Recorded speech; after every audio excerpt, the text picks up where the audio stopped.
الحمد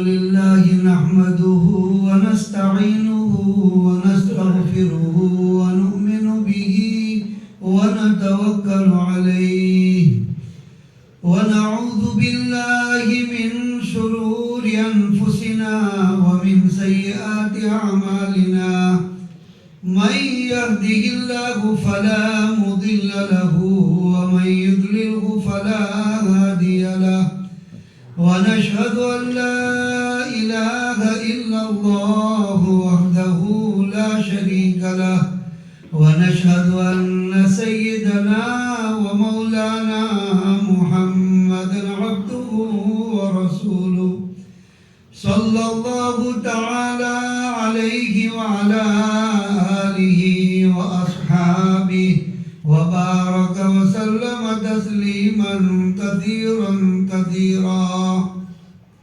أما بعد فأعوذ بالله من الشيطان الرجيم بسم الله الرحمن الرحيم إنا نحن نزلنا الذكر وإنا له لحافظون وقال الله سبحانه وتعالى يا أيها الناس قد جاءتكم موعظة من ربكم وشفاء لما في الصدور وهدى ورحمة للمؤمنين قل بفضل الله وبذلك فليفرحوا هو خير مما يجمعون وقال الله سبحانه وتعالى لو أنزلنا هذا القرآن على جبل لرأيته خاشعا متصدعا من خشية الله وقال الله سبحانه وتعالى إنا نحن نزلنا الذكر وإنا له لحافظون وقال رسول الله صلى الله تعالى عليه وسلم يقال لصاحب القرآن اقرأ وارتقي ورتل كما كنت ترتل في الدنيا فإن منزلك عند آخر آية تقرأها وقال عليه الصلاة والسلام إن الله يرفع بهذا الكتاب ويضع آخرين وقال عليه الصلاة والسلام خيركم من تعلم القرآن وعلمه أو كما قال صلى الله عليه وسلم درود شریف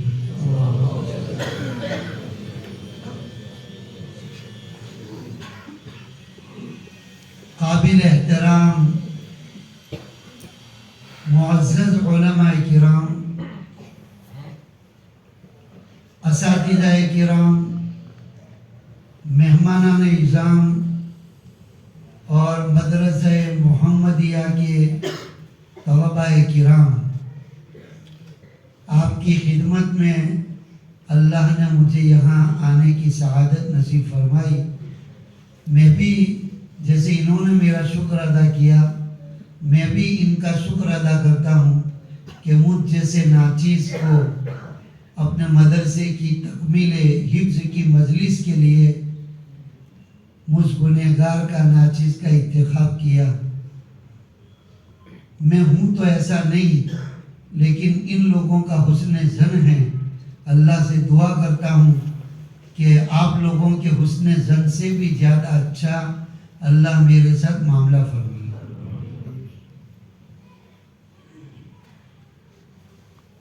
پیارے عزیز طلباء کرام اور قابل احترام علماء اساتذہ اور باقی اطراف سے آنے والے مہمانان اعظام ہماری یہ حفظ قرآن کی تکمیل حفظ کی مجلس ہوتی ہے یہ 3 مقصد کے لیے ہوتی ہے نمبر 1 کہ جو بچے رات دن محنت کر کے ان کے ماں باپ کی جدائی کو برداشت کر کے اور ان کے ماں باپ بھی اپنے بچوں کی جدائی کو برداشت کر کے ایک مدت تک مقررہ وقت تک اساتذہ کرام جو باپ سے زیادہ مشفق اور مہربان ان کے حوالے کرتے ہیں اور چار دیواری میں اپنا خون پانی ایک کر کے یہ بچے جب مکمل حفظ قرآن کرتے ہیں تو یہ اس کے حقدار ہے کہ ان کو مبارکبادی دی جائے، چونکہ قرآن پاک اللہ کی تمام کروڑوں نعمتوں میں سب سے بڑی نعمت ہے۔ یہ اللہ کی بہت بیشت قیمت، یعنی سب سے مہنگی قیمت والی اللہ کے خزانے میں کوئی نعمت ہے تو یہ قرآن کی نعمت ہے۔ اس لیے ہمارا آقا صلی اللہ علیہ وسلم نے ہمیں شکر کی دعائیں بھی سکھائی، اسلام کی نعمت پر، ایمان کی نعمت پر، قرآن کی نعمت پر، ہدایت کی نعمت پر ہم ہر نماز کے بعد یا جب بھی دعا مانگے تو اللہ کے تعریف کے کلمات میں یہ بھی کہا کرے، اللہم لک الحمد علی نعمت الاسلام ولک الحمد علی نعمت الایمان ولک الحمد علی نعمت القرآن ولک الحمد بما ہدیتنا ولک الحمد بما اکرمتنا ولک الحمد بما سترتنا۔ اے اللہ، اسلام کی نعمت ملنے پر، ایمان کی نعمت ملنے پر، قرآن کی نعمت ملنے پر اور اس بات پر ہم تیرے حمد بیان کرتے، شکر ادا کرتے کہ تو نے ہم کو ہدایت بھی عطا فرمائی اور تو نے ہمارے عیوب پر پردہ بھی ڈالا ستاری کا اور تو نے ہمیں لوگوں میں عزت بھی عطا فرمائی۔ یہ اللہ کی نعمتوں کا ہمیں شکر ادا کرنا ہے۔ ہر وقت ہم اللہ کے شکر میں یہ کلمات کہتے رہے، بہت بڑی نعمتیں ہیں۔ قرآن میں اللہ نے صحابہ بھی یہ آیت پڑھا کرتے تھے کہ وَمَا كُنَّا لِنَهْتَدِيَ لَوْلَا أَنْ هَدَانَ اللَّهُ، یا اللہ اگر تو ہمیں ہدایت نہ دیتا تو واقعی میں ہم کبھی بھی ہدایت کے راستے پر نہیں آ سکتے۔ اور اللہ نے بھی جگہ جگہ کہا إِنَّ اللَّهَ يُضِلُّ مَن يَشَاءُ، اللہ جس کو گمراہ کر دے وے اس کو کوئی ہدایت نہیں دے سکتا اور جس کو کوئی ہدایت دے دے وے اللہ تعالیٰ اس کو کوئی گمراہ نہیں کر سکتا۔ ہدایت اور گمراہی کا راستہ ہمیں ضرور بتایا ہے، لیکن گمراہی سے بچنے کے لیے اور ہدایت پر چلنے کے لیے ہر بندے کو اللہ کی طرف سے توفیق چاہیے۔ توفیق نہ ملے تو کسی کو ہدایت نہیں مل سکتی۔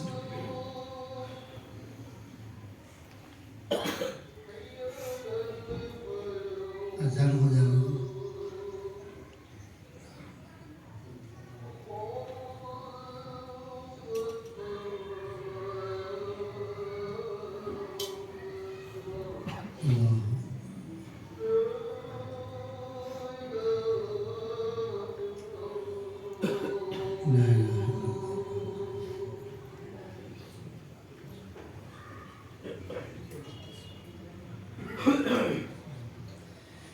تو اللہ رب العزت نے آج کی جو ہماری اس مجلس کو گویا ایسا لگتا ہے کہ آسمان سے نورانی مجلس اتر آئی سب، چونکہ 14 بچے ماشاءاللہ حفظ قرآن کو آج انہوں نے آخری سبق سنایا اور مکمل کیا۔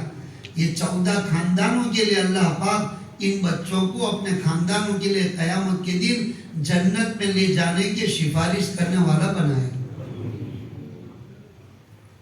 تکمیل حفظ کی مجلس کے 3 مقصد ہوتے ہیں۔ ایک مقصد ہے ان کو مبارکبادی دینا، تو میں ان سب حفاظ کرام کو اور ان کے والدین کو اور ان کے اساتذہ کو اور جن مدرسے میں اس مدرسے کو چلانے والے منتظمین اور اس مدرسے کو جو ہے تعاون کرنے والے، ان سب کا ان بچوں میں حصہ ہے، ان بچوں کے حفظ میں سب کا حصہ ہے۔ میں سب کو مبارکبادی دیتا ہوں کہ اللہ تعالیٰ شانہ ان سب کی محنتوں کو قبول فرماوے اور ان سب کے لیے ان بچوں کا حافظ قرآن ہونا قیامت کے دن جو ہے نجات کا اور جنت میں دخول کا ذریعہ بنائے گا۔ تو ایک تو مبارکبادی کے لیے یہ مجلس منعقد ہوتی ہے۔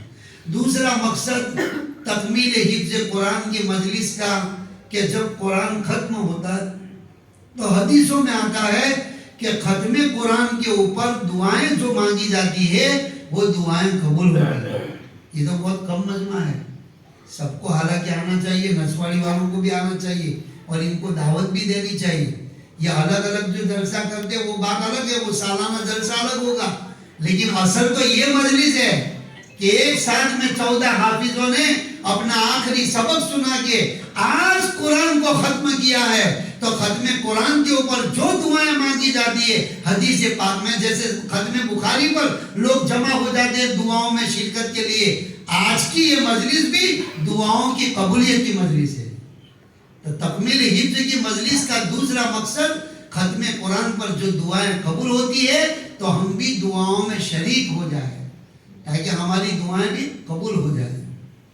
اور تیسرا مقصد جو ہے وہ قرآن کی مجلس کے ذریعے سے قرآنی پیغام کو عام لوگوں کو سنانے کے لیے کہ بھئی مختصر وقت کے اندر قرآن کا پیغام دنیا کے انسانوں کو سنایا جائے، یا جو بھی تکمیل حفظ کی مجلس پہ شریک ہے ان کو سنایا جائے۔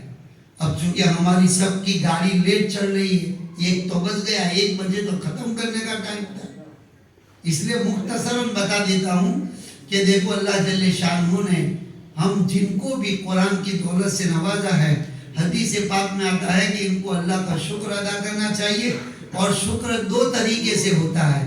ایک تو زبان سے ہم اللہ کا شکر کریں، اللہم لک الحمد علی نعمت القرآن، یا اللہ قرآن کی نعمت جو تو نے مجھے عطا فرمائی، اس نعمت کے اوپر میں تیری حمد بیان کرتا ہوں، تیرا شکر ادا کرتا ہوں۔ ایک تو زبان سے شکر ادا کرے، اور ایک قرآن کی دولت ملنے کا جو ہے شکر یہ ہے کہ اس قرآن کو موت تک باقی رکھے۔ حافظ بن جانا بہت آسان ہے، لیکن موت تک حافظ بنے رہنا یہ بہت مشکل کام ہے۔ کہتے ہیں اللہ والے اپنے بیانوں میں کہتے ہیں کہ پہلے سال اگر 1 سال تک 6 مہینے تک اگر نہیں پڑھا حافظ قرآن نے قرآن نہیں کھولا تو آدھا حافظ، اور پھر 1 سال تک اگر نہیں پڑھا قرآن کو کھولا ہی نہیں تو پھر خدا حافظ۔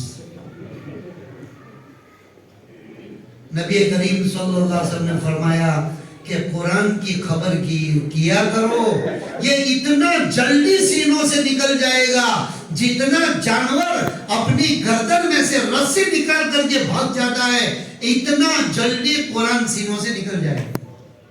تو یہ قرآن کی نعمت کا ایک شکر تو یہ ہے کہ ہم ہر وقت اللہ کا شکر ادا کرتے رہے زبان سے، اور دوسرا شکر یہ ہے اس قرآن کی تلاوت کو ادا کرتے رہے، قرآن کی تلاوت کرتے رہے، اور قرآنی پیغام پر عمل بھی کرتے رہے۔ ہاں قرآن جیسے قرآن میں کہا الا لعنت اللہ علی الکاذبین، خبردار جھوٹوں پر اللہ کی لعنت ہے۔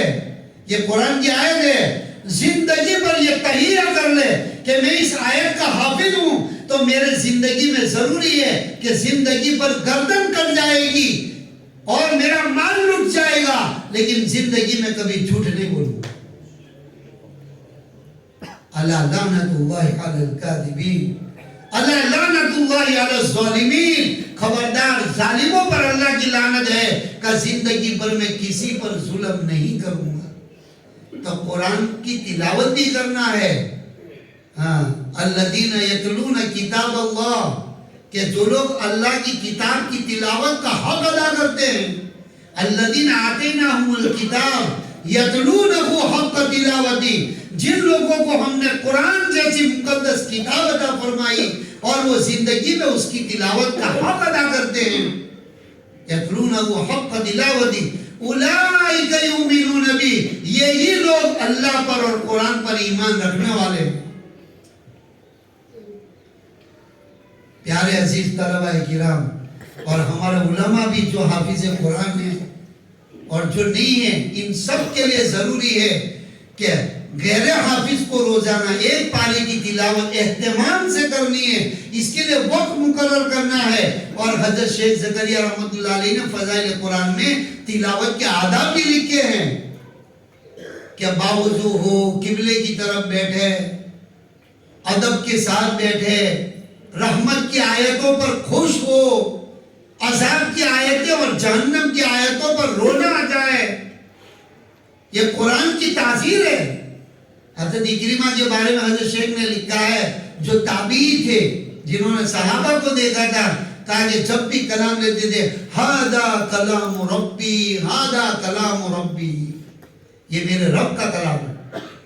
ابھی ایک تکمیل حفظ کی مجلس میں مولانا احمد صاحب ٹنکاروی دامت برکاتہم جو شیخ الحدیث مدرسہ فلاح دارین کی ہے، انہوں نے فرمایا کہ آج کے دور میں یہ موبائل دجال کا فتنہ، یہ موبائل نے سب کو بے حیا تو بنا دیا، لیکن قرآن کی تلاوت کا وقت یہ کھا گیا، لمبی نمازیں پڑھنے کا وقت یہ کھا گیا، ہماری آنکھوں کو بدنظری کروا رہا ہے، کانوں کو غلط سنوا رہا ہے، بلکہ ہمارے کو بالکل ایمان اور اعمال سے کھوکھلا کر دیا ہے۔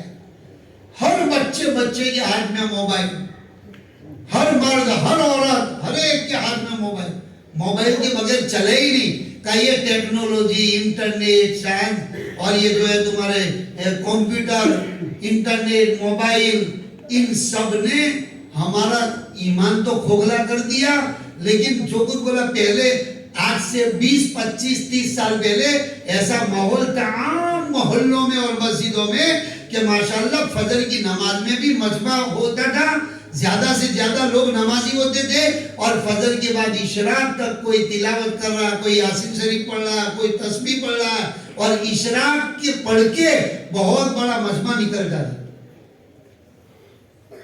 یہ بہت ضروری ہے، جتنا قرآن کے حافظ ہونے کا اور قرآن کی تلاوت کا جو اجر و ثواب ہے، اتنا گناہ، اس سے زیادہ گناہ قرآن کو بھول جانے کا بہت بڑا گناہ ہے۔ قیامت کے دن ایسے آدمیوں کو، ایسے لوگوں کو، چاہے ناظرہ پڑھنے والا ہو، کہ حافظ قرآن ہو، قیامت کے دن اللہ اندھے اٹھائیں گے اور کہیں گے یار ربی نیما حشرتنی اعما، اے اللہ میرے کو کیوں اندھا اٹھایا، میں تو دنیا میں بہت آنکھوں والا تھا، بہت اچھی طرح دیکھنے والا تھا۔ تو اللہ تعالیٰ یہ قول کذالک اتتک آیاتنا فنسیتہا، دنیا میں نے تیرے کو قرآن کی آیتیں دی تھی، قرآن کی نعمت دی تھی، تو اس کو بھول گیا، آج ہم نے تیرے کو بھلا دیا۔ اس لیے حفاظ کرام کو یہ بہت ضروری ہے کہ قرآن کا حق ادا کریں۔ قرآن کا حق یہی ہے کہ ایک تو زبانوں سے بھی اللہ کا شکر ادا کرے اور روزانہ اس کی تلاوت کرے۔ حافظ بننا آسان ہے، لیکن حافظ بنے رہنا موت تک یہ مشکل ہے، اور اس کے لیے نمازوں میں پڑھنا اور تراویح میں پڑھنا بہت ضروری ہے۔ قرآن کو باقی رکھنے کے لیے، یاد رکھنے کے لیے 3 طریقے ہیں۔ یا تو ہم کسی کو سناوے روزانہ پابندی کے ساتھ، آدھا پارہ، 1 پارہ، 2 پارے، جو بھی ہے پابندی کے ساتھ کسی دوسرے حافظ کو سناوے، یا پھر دوسرے حافظ کا سنیں، پابندی کے ساتھ سنیں۔ اور تیسرا طریقہ یہ ہے کہ نوافل کے اندر، سنتوں میں، نمازوں میں پڑھا کرے۔ میں ہر جگہ تقدیس بن نعمت کے طور پر کہتا ہوں کہ جب سے 17 سال کی عمر میں کنتھائیہ میں حافظ ہوا 1987 میں، اس دن سے لے کے آج تک الحمدللہ ہر مہینے میں 1 قرآن، 1.5 قرآن یا 2 قرآن تک ہوتے ہیں نمازوں میں۔ 500 سے زیادہ قرآن ہو گئے نمازوں کے اندر، اور ہماری والدہ نے اسی وقت میں حافظ ہو کر آیا اور 2 دن کے بعد انتقال ہوا تھا۔ 2 دن سے پہلے بولا نہیں جاتا تھا، ان کی آواز نہیں نکلتی تھی، زبان ہونٹ ہلتے تھے، یہاں پر سوراخ کیا ہوا تھا، کینسر کی گھاٹی تھی اس کی وجہ سے۔ لیکن 2 دن انتقال سے پہلے کہا بیٹا میں نے تجھے حافظ بڑی محنت سے بنایا۔ ہاں، میری ماں ہر مہینے پوڑیاں بنا کے بھیجتی تھی کہ میرا بیٹا وہاں بھوکا رہتا ہوگا، وہاں ناشتے میں تو ٹوسٹ بسکٹ ملتی ہوگی۔ کہا بیٹا بہت محنت سے تیرے کو حافظ بنایا، مجھے کچھ نہیں چاہیے، میرے مرنے کے بعد کبھی بھی مجھے بھولنا مت، قرآن پڑھ پڑھ کے مجھے بخشتے رہنا۔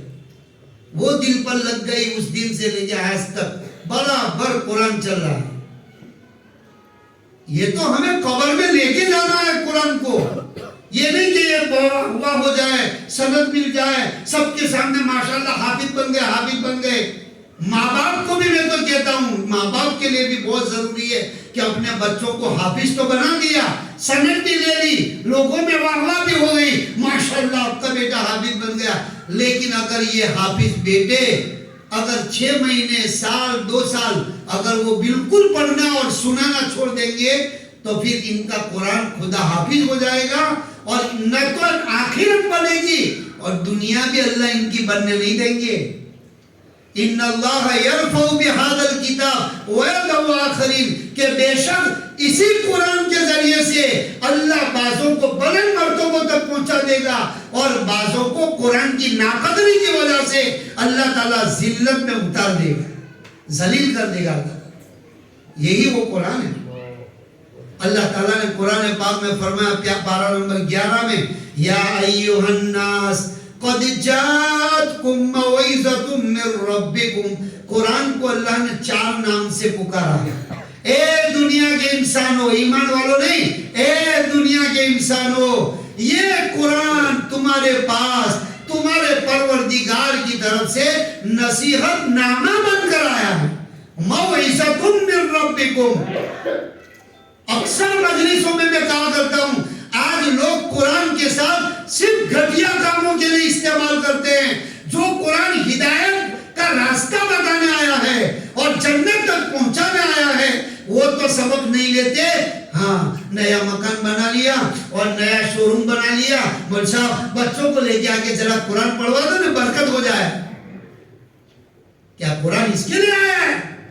تمہارے گھٹیا کاموں کے لیے آیا ہے قرآن. اور وہ خود نہیں پڑھے گا, اس کے بچے بھی نہیں پڑھیں گے, مدرسے کے بچوں کے پاس پڑھوا رہا ہے.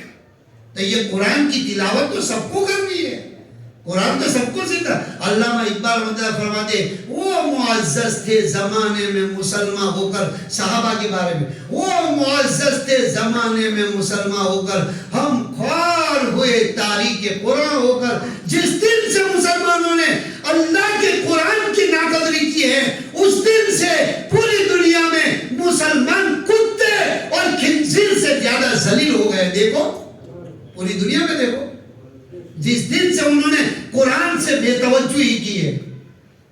پورا گاؤں دیکھ لو, پورا محلہ دیکھ لو, رمضان میں دیکھو 10 آدمی قرآن پڑھنے بیٹھے, ابھی تک 10 بھی نظر نہیں آ رہے. ابھی تم قرآن نہیں پڑھتے, بلکہ مجھے کہنا پڑتا ہے درد کے ساتھ. کسی کو پوچھتا ہوں کتنے چلے لگے, کہا 7 چلے. میں نے تجھے کبھی قرآن پڑھتے بیٹھتے نہیں دیکھا. بولا بھول گیا ہوں یار. اتنی بے توجہی ہماری قرآن کے ساتھ. یہ قرآن کو ہمیں قبر میں لے کے جانا ہے. جن گھروں میں قرآن کی تلاوت ہوتی ہے ان گھروں میں اللہ کی رحمتیں اور برکتیں نازل ہوتی ہے. تو قرآن تو ہدایت کا موعظۃ من ربکم, تمہارے پروردگار کی طرف سے نصیحت نامہ بن کر آیا ہے. ہر مسلمان کے لیے قرآن کو پڑھنا, قرآن کو سیکھنا, اس کو پڑھنا, قرآن کی تفسیر اور ترجمہ علماء کرام سے اور معتبر تفسیروں سے پڑھ کے حاصل کرنا, اس پر عمل کرنا اور قرآنی پیغام کو دنیا کے انسانوں تک پہنچانا, یہ ہر مسلمان کے ذمہ ہے, ہر مسلمان کے ذمہ.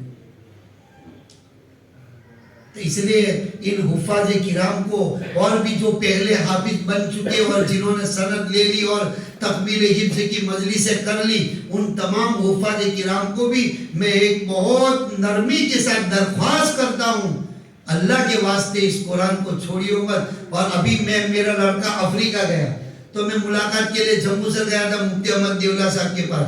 انہوں نے بھی کہا کہ بیٹا جہاں بھی جاؤ دنیا میں تراویح پڑھانا مت چھوڑنا. 1 سال میں اگر تم نے تراویح چھوڑ دی سمجھو دوسرے سال تم مصلی پر کھڑے نہیں ہو سکو گے. تو اگر ہم کو مسجدوں میں جگہ نہیں ملتی تو 2-3 حافظ مل کر کے اپنی تراویح الگ سے پڑھ لیں, گھروں میں پڑھ لو, آفسوں میں پڑھ لو, دکانوں میں پڑھ لو. لیکن قرآن کی تراویح پڑھانا بہت ضروری ہے اور قرآن کو نوافل میں پڑھنا اور سنانا بہت ضروری ہے, تو ہی ہمارا قرآن باقی رہے گا. ورنہ دنیا میں بھی بہت پریشان ہو جائیں گے. اتنی بڑی دولت قرآن کی, اب حافظ قرآن جب حافظ قرآن ہو کر کے داڑھی اڑائے گا, نماز فرض نماز نہیں پڑھے گا اور اس کے بعد جو ہے یہود و نصارہ کے طریقے پر ہوں گے اور جمعہ اور عید بھی نہیں پڑھے گا, یا جمعہ عید پڑھے گا اور نماز فرض نہیں پڑھے گا, روزے نہیں رکھے گا, تو پھر بتاؤ اس کی دنیا میں بھی کیسے زندگی بن سکتی ہے؟ قرآن کو پڑھنا، سننا، سنانا، اس پر عمل کرنا، یہ سب ضروری ہے۔ تو پہلی بات فرمائی موعظۃ من ربکم، اے دنیا کے انسانوں، تمام دنیا کے انسانوں کو یہ اللہ کا قرآن کا پیغام ہے، اور قرآن اللہ کا کلام ہے۔ ہاں، اللہ کا کلام ہے۔ دیکھو سب سے زیادہ قرآن پاک میں 4 عقیدوں کو بیان کیا ہے، دھیان سے سننا، 4 عقیدوں کو قرآن میں بیان کیا ہے۔ ان 4 عقیدوں میں کوئی بھی مسلمان شک میں پڑے گا، اس کا ایمان خارج ہو جائے گا، نکل جائے گا۔ نمبر 1 توحید کا عقیدہ سب سے زیادہ قرآن میں بیان کیا کہ پوری کائنات کو بنانے والا ایک ہی اللہ ہے، دوسرا کوئی خدا نہیں ہے، اللہ ہی نے کائنات بنائی ہے، اور کائنات کے اوپر ایک ہی اللہ کا حکم چلتا ہے۔ یہ عقیدہ بہت قرآن میں بیان کیا، ایک ہی اللہ، بس اللہ کے علاوہ دوسرا۔ لو کان فیہما آلہۃ الا اللہ لفسدتا، کہ میری عزت کی قسم اللہ کہہ رہے ہیں، یہ پوری کائنات میں میرے علاوہ کوئی دوسرا خدا ہوتا تو پورا کائنات کا نظام درہم برہم ہو جاتا۔ ایک خدا کہتا ہے کہ میں 7 بجے سورج نکالوں گا، دوسرا کہتا ہے کہ نہیں میں 7:30 کو نکالوں گا، تو کیسے چلے گا؟ ہزاروں سال سے یہ سورج اور چاند کا نظام، اور رات اور دن کا نظام، سردی گرمی بارش کا نظام، سمندروں کا نظام، پہاڑوں کا نظام، آسمانوں اور زمینوں کا نظام، ہزاروں سال سے ایک ہی طریقے پر چل رہا ہے۔ یہ ساری کائنات کا نظام پکار پکار کر کہہ رہا ہے، اور نادان انسانوں، پوری کائنات کو چلانے والا ہمارا اور تمہارا خالق ایک ہی اللہ ہے، دوسرا کوئی نہیں۔ توحید کو بیان کیا، اور دوسرا بیان رسالت کا کیا ہے کہ دنیا کے انسان حضور اکرم صلی اللہ علیہ وسلم سے لے کر قیامت کے آخری انسان تک سب کے لیے جنت تک پہنچنے کے لیے، اللہ تک پہنچنے کے لیے، اور دنیا آخرت کی کامیابی کے لیے ایک ہی راستہ مقرر کیا ہے۔ لَقَدْ كَانَ لَكُمْ فِي رَسُولِ اللَّهِ أُسْوَةٌ حَسَنَةٌ، اے دنیا کے انسانوں، تم سب کی زندگی گزارنے کے لیے اور اپنی منزل پر پہنچنے کے لیے ایک ہی راستہ ہے، اور وہ محمد الرسول اللہ صلی اللہ علیہ وسلم کا راستہ ہے۔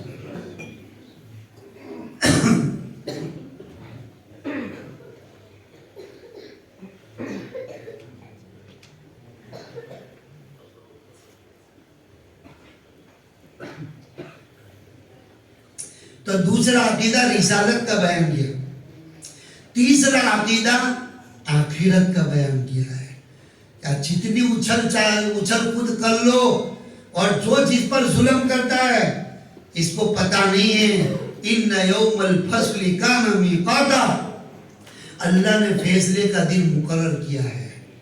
آج سب سے زیادہ یہ ٹیکنالوجی اور سائنس اور یہ میڈیا والے اور اہل باطل پوری دنیا کے انسانوں کے دماغوں پر چھا گئے ہیں، اور ان کو یہی کہتے ہیں بھئی ہم تو جو چیز نظر آتی ہے اس کو مانتے ہیں، اللہ نظر نہیں آتا اللہ کو نہیں مانتے، قبر کا عذاب اور قبر میں جنت کا باغ نظر نہیں آتا ہم قبر کو نہیں مانتے، اور قیامت نظر نہیں آتی ہم نہیں مانتے، حساب و کتاب کو نہیں مانتے، قیامت کی ترازو کو نہیں مانتے۔ اور یہ کیسے ہو سکتا ہے؟ انسان جیتا جاگتا مر جاوے، اس کی روح نکل جاوے، تو پھر اس کے بعد اس کی باڈی کو جلا دیا جاتا ہے، راکھ ہوا میں اڑ جاتی ہے، اور انسان کو دفن کیا جاتا ہے، اور اس کے ریزہ مٹی کے ساتھ مل جاتا ہے۔ 6 مہینے کے بعد نکالو تو اس کا ہار پنجر بھی نہیں ملے گا، سب مٹی ہو جاتی ہے۔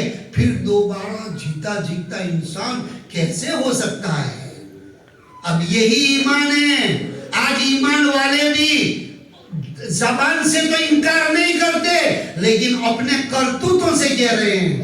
ہاں، کسی کی زمین دبا لی، کسی کا پیسہ دبا لیا، ادھر لے کر واپس نہیں کیا، کسی غریب کے اوپر کمزور پر ظلم کر دیا، کسی کو تھپڑ مار دی، کسی کا حق دبا دیا، جھوٹ بول کے کمایا، حرام کمایا، شراب کا نشہ اختیار کر لیا، چوری کی، زنا کی، بولا کون دیکھنے والا ہے؟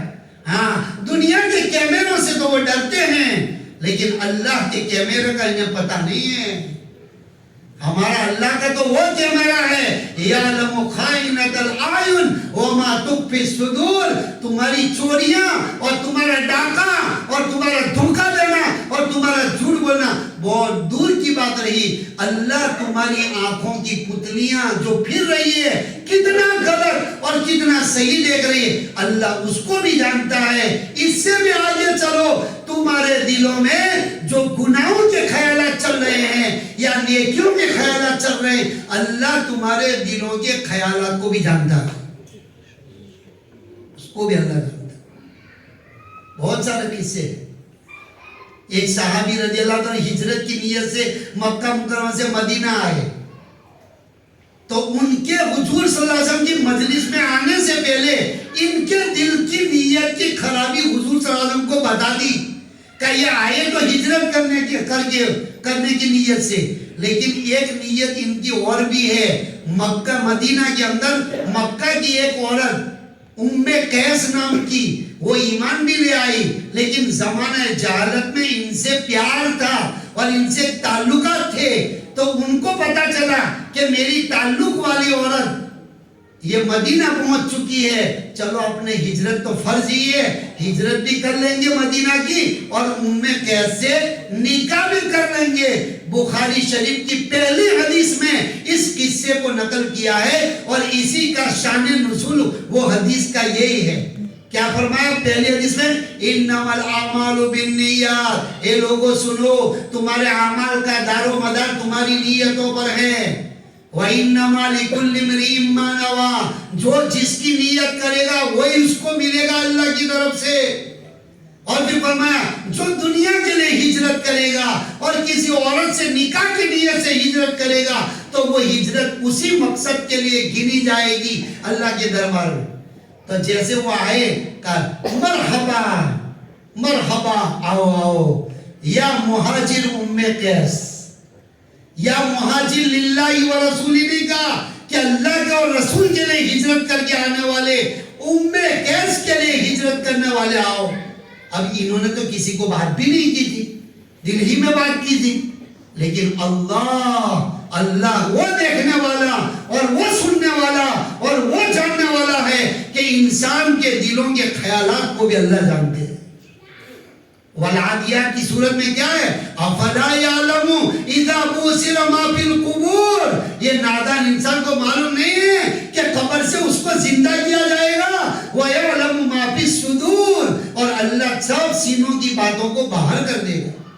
زعم الذین کفروا ان لن یبعثوا. یہ بے ایمان لوگ دنیا بھر کے یہود و نصارہ مشرکین کفار جو آخرت کو نہیں مانتے, دوبارہ زندہ ہونے کو, اللہ کے سامنے حساب و کتاب کو نہیں مانتے, وہ یوں گمان کرتے ہیں کہ ہم کو کوئی نہیں اٹھا سکے گا, دوبارہ کوئی زندہ نہیں کر سکے گا. قل بلا وربی, پیارے نبی علیہ السلام آپ فرما دیجئے میرے رب کی قسم میرا اللہ تم سب کو زندہ کرے گا اور تم سب کو دنیا کے کیے ہوئے کرتوتوں کی خبر دے دے گا.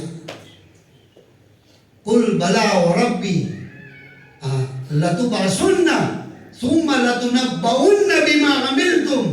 کہا کہ قیامت کے دن تم سب زندہ کیے جائیں گے اور تم سب کو دنیا کے کیے ہوئے اچھے برے اعمال کی خبر دی جائے گی. اور اللہ پاک فرماتے ہیں کہ میرے کو مہینوں اور سالوں نہیں لگیں گے.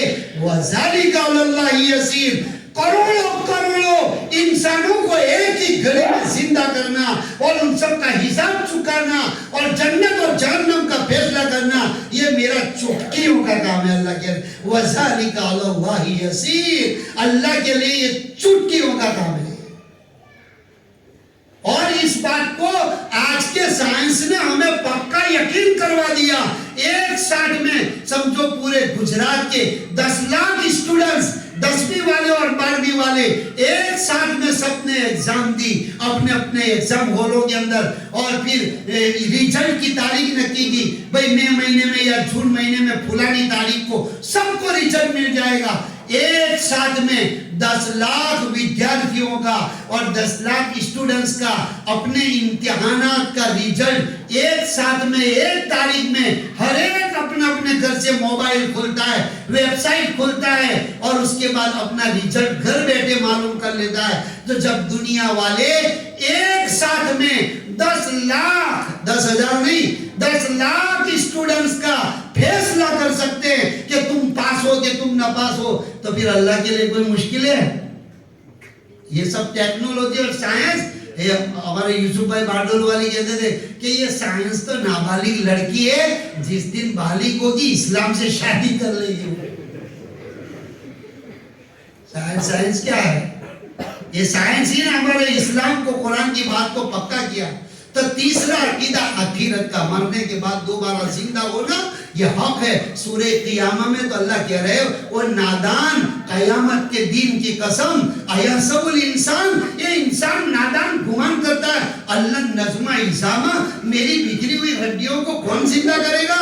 بلا قادرین علی ان نسوی بنانا، ارے تم کو ایسے زندہ کر کے کھڑا کر دوں گا کہ تمہارے انگلیوں کے پوروں میں بھی فرق نہیں آئے گا. اللہ ایسی قدرت والا، جیسے بالکل بنجر، اللہ نے قرآن میں مثال دی ہے، بنجر اور سوکھی زمین مردہ ہو جاتی ہے، اللہ رحمت کی بارش برساتے ہیں، کسان لوگ بیج ڈالتے ہیں تو ایک ہی رات کے اندر سارا بنجر سوکھا کھیت ہریالے سے بھر جاتا ہے. ایسے ہی جس دن اللہ چاہے گا سب زمینوں سے نکل کر میدان محشر میں جمع ہو جائے گا.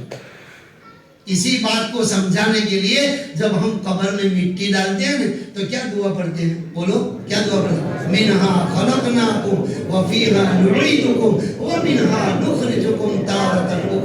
او انسان، ہم نے ہی تجھ کو اس مٹی سے پیدا کیا ہے، پھر موت دے کر کے اسی مٹی میں دوبارہ سلا دیں گے اور قیامت کے دن اسی مٹی سے تجھ کو زندہ کر کے کھڑا کر دیں گے. یہ تیسرا عقیدہ قرآن میں سب سے زیادہ بیان. اور چوتھا عقیدہ قرآن کے بارے میں کہ قرآن کسی انسان کی لکھی ہوئی کتاب نہیں ہے. اس زمانے میں کفار یہی کہتے تھے کہ یہ محمد صلی اللہ علیہ وسلم آپ تو رات کو جو ہے جاگتے ہو اور اپنے من سے قرآن لکھتے ہو اور پھر جو ہے صبح میں ہم کو سناتے ہو، آپ من گھڑت یہ کتاب سناتے ہو. اللہ نے جگہ جگہ قرآن کہ بھئی یہ قرآن کسی انسان کا کلام نہیں ہے، میری ذات سے نکلا ہوا کلام ہے. اسی لئے تو اللہ نے چیلنج دیا دنیا بھر کے شاعروں کو اور شاعریاں بنانے والوں کو، اور بولا میرا پورا قرآن کی کاپی نہیں، ایک لیٹی اور ایک سورہ یا ایک آیت کی کاپی کر کے دکھا دو. تو ایک گبلا بنا کے لایا حضور اعظم کے زمانے میں، القاریعۃ مالقاریعہ وما ادراک مالقاریعہ، کہ وہ دلوں کو ہلانے والے، معلوم ہے آپ کو وہ جھنجھوڑنے والی کیا ہے؟ کہ وہ پھر قیامت کا منظر بیان کیا کہ لوگ جو ہے پتنگوں کی طرف بھاگیں گے اور پہاڑ روئی کی گالوں کی طرف، پورا قیامت کا منظر کیا. جس کا نیکیوں کا پلہ بھاری اس کو جنت ملے گی، جس کا نیکیوں کا پلہ ہلکا گناہوں کا بھاری وہ جہنم میں جائے. تو وہ کیا بنا کے لایا خبر؟ ہاتھی کے بارے میں، الفیل ملفیل وما ادراک ملفیل خرطومہ طویل. آپ نے ہاتھی دیکھا ہے؟ ہاتھی دیکھا، اس کی سونڈ لمبی ہوتی ہے اور اس کے پیر ستون جیسے. نہیں یہ کوئی تو بنا کے رہا ہے. قیامت تو کیسی قیامت کہ لوگوں کے ہوش اڑ جائیں گے.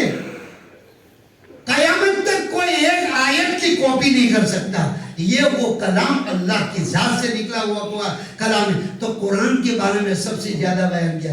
بس یہ آیت کو میں سمیٹ کر کے اپنی بات کو ختم کروں. اللہ تعالیٰ نے 4 نام سے قرآن کو بیان کیا. اے دنیا کے انسانوں، تمہارے پاس تمہارے پروردگار کی طرف سے یہ نصیحت نامہ آیا ہے. صرف مردوں کو بخشنے کے لیے قرآن نہیں آیا، اور صرف شو روم میں اور دکانوں میں برکت کے لیے قرآن نہیں آیا، اور پھوک مارنے کے لیے قرآن نہیں آیا، دم کرنے کے لیے قرآن نہیں آیا. یہ ضرور شفا ملتی ہے دم کرنے سے، لیکن قرآن کے دنیا میں آنے کا مقصد کیا ہے؟ تمام دنیا کے انسانوں کو گمراہی کے اندھیرے سے نکال کر ہدایت کی روشنی کی طرف لانے کے لیے قرآن آیا ہے. تو کہا تمہارے رب کی طرف سے نصیحت نامہ آیا ہے. دوسرا فرمایا وَشِفَاءٌ لِمَا فِي الصُّدُورِ، تمہارے دلوں میں جو بیماریاں پنپتی ہے اور بیماریاں پلتی ہے، کون سی دلوں کی بیماریاں؟ حسد، بغض، کینہ، تکبر کا یہ کینسر سے زیادہ خطرناک بیماریاں ہیں۔ کینسر کی بیماری تو آدمی کو دنیا کی موت دے دے گا، لیکن جو تکبر لے کے قبر میں جائے گا، جو حسد لے کے جائے گا اور جو کینہ رکھ کر جائے گا اور دنیا میں بھی رہے گا، تو بڑی بڑی مبارک راتوں میں بھی ایسے نادان انسانوں کی دعائیں بھی اللہ قبول نہیں کرتا اور بخشش بھی نہیں کرتا ہے نا۔ ابھی شب برات آنے والی ہے، شب قدر آنے والی ہے رمضان میں، تو بڑی بڑی راتوں میں بھی ایسے لوگوں کی دعائیں بھی قبول نہیں کرتا اور ان کی بخشش بھی نہیں کرتا جو دلوں میں حسد کو لے کے پھرتے ہیں، کینہ لے کے پھرتے ہیں، تکبر لے کر پھرتے ہیں۔ رسول اللہ صلی اللہ علیہ وسلم نے فرمایا جب جنت اللہ نے بنائی تو قسم کھائی، میری عزت کی قسم، 3 گناہ کرنے والوں کو میری جنت میں جانے نہیں دوں گا۔ ایک تو چغل خوری کرنے والے، لوگوں کو لڑانے والے، اس کی بات اس کو نہیں، اس کی بات اس کو، کا چغل خوروں کو چاہے وہ تہجد پڑھ کے آوے اور قرآن پڑھ کے آوے، حج عمرہ کر کے آوے، چغل خوروں کو جنت میں جانے نہیں دوں گا۔ دوسرا، کنجوسوں کو، بخیلوں کو جنت میں جانے نہیں دوں گا۔ اور تیسرا، گھمنڈیوں کو، تکبر کرنے والوں کو، گھمنڈیوں کو بھی میں جنت میں جانے نہیں دوں گا۔ اللہ ان تینوں گناہوں سے ہماری اور پوری امت مسلمہ کی حفاظت فرمائے۔ تو دوسری بات بتائی، قرآن دلوں کی شفا کے لیے آیا ہے، اور تیسری بات بتائی وہودن، ہدایت بن کر آیا ہے، رہبری کے لیے آیا ہے، اور چوتھی بات بتائی ورحمت للمومنین، تمام مومنوں کے حق میں یہ قرآن رحمت بن کر آیا ہے۔ کیا معنی؟ کہ جو زندگی میں قرآن کی تلاوت کرے گا اللہ اس کی زندگی میں رحمت نازل کرے گا۔ گھروں میں قرآن کی تلاوت ہوگی، ان گھروں میں رحمت نازل ہوگی، محلوں میں تلاوت ہوگی، ان کے جو ہے محلوں پر اللہ کی رحمت نازل ہوگی۔ قرآن والے جہاں جائیں گے اور جہاں تلاوت کریں گے ان کے اوپر اللہ کی رحمت نازل ہوگی۔ اللہ تعالیٰ شان و بس اتنی بات پر اپنی بات کو ختم کرتا ہوں۔ تو سب کو میں مبارکبادی بھی دیتا ہوں، آپ کے سامنے قرآن کا پیغام بھی سنا دیا۔ تکمیل حفظ کے یہ 3 مقصد ہوا کرتے ہیں۔ ایک تو جو ہے یہ آپ نے پہلا کیا بتایا میں نے؟ مبارکبادی دینے کے لیے، اور دوسرا جو ہے دعا کے قبولیت کے لیے، اور تیسرا قرآن کے پیغام پہنچانے کے لیے۔ اللہ تعالیٰ ہماری اس مجلس کو بے انتہا قبول فرمائے۔